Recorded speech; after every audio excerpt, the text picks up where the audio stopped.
It is your money, but tonight there is just not enough of it in Tallahassee. Governor Rick Scott wants to fix that by cutting spending and forcing state workers like teachers to pay into their pensions. We're talking at 5%. A huge rally set for tomorrow statewide. Who do you side with?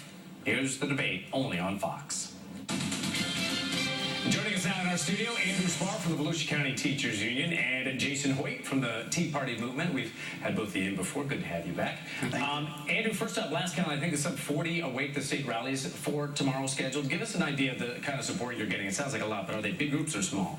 Well, it's big groups. It's not just teachers and educational support staff. It is concerned citizens with what's going on in Tallahassee, and they're coming out across the state because as working stiffs, we can't get to Tallahassee as easy as others. So this is going to be across the state in Volusia County and Orlando and Flagler County, Tallahassee, and everywhere across the state of Florida. Jason, I'm sure it was a fluke of timing, but Tea Partiers have their own event planned for tomorrow to save the state. Talk to me a little bit about that. Sure. Actually, there's buses coming in from all over the state getting into Tallahassee early tomorrow morning. We're having a rally at the steps of the old Capitol about noon, and the Tea Party caucus is having a press conference at about 4:30. So, again, it's people from all over the state taking time off from their jobs and just kind of volunteering for the day to get up there and like you said, save our state. Yeah, I think I read somewhere that you reserved some of the prime spots, so that was good for you guys. The governor, Jason, by the way, doing what he said that he would, right? He's slashing the budget. He's cutting the cost. But are you comfortable with the areas that he's targeting here? The amount that he's cutting, education, for one?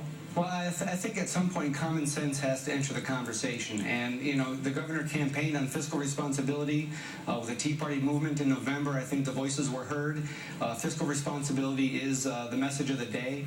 And he's doing what he said he was going to do. And I think that we have to just accept reality and look at the financial condition of the state and the nation. Andrew, what do you think about that? Well, I think if you look at what the governor's proposed, he's proposed a $3 billion cut to public education, but increasing his own administrative budget by $343 million.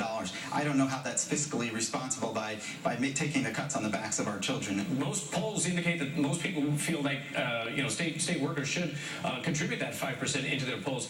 Jason, what do you think? Are they wrong about that? No, they're not talking about laying people off and firing people. They're talking about creating a system that's similar to what we have in the private sector, where we pay into our own retirement plan, and 5% is not a lot to ask. He's not talking about firing people again. It's just creating a system that's similar to what we have in the private sector. Again, it's not a lot to ask, but it's based on people that aren't making an awful lot, Andrew. Yeah, I mean, we're talking about people who live paycheck to paycheck, and for the average teacher, 5% equates to a pay cut of $2,500 a year. Listen, in 1974, there was a change made to the Florida retirement system. Prior to that, employees contributed, and what the actuarial studies said at that time was that if we didn't make those changes and go to a non-contributory type system, the system would go bankrupt. And the reason is that people could pull that money out, and that's what happened before. That's why the change was made. Let's learn from 1974 and not make the same mistake. Everybody gets to make their points tomorrow. Andrew Spar and Jason Hoyt, we're looking forward to those demonstrations tomorrow. Thanks, guys.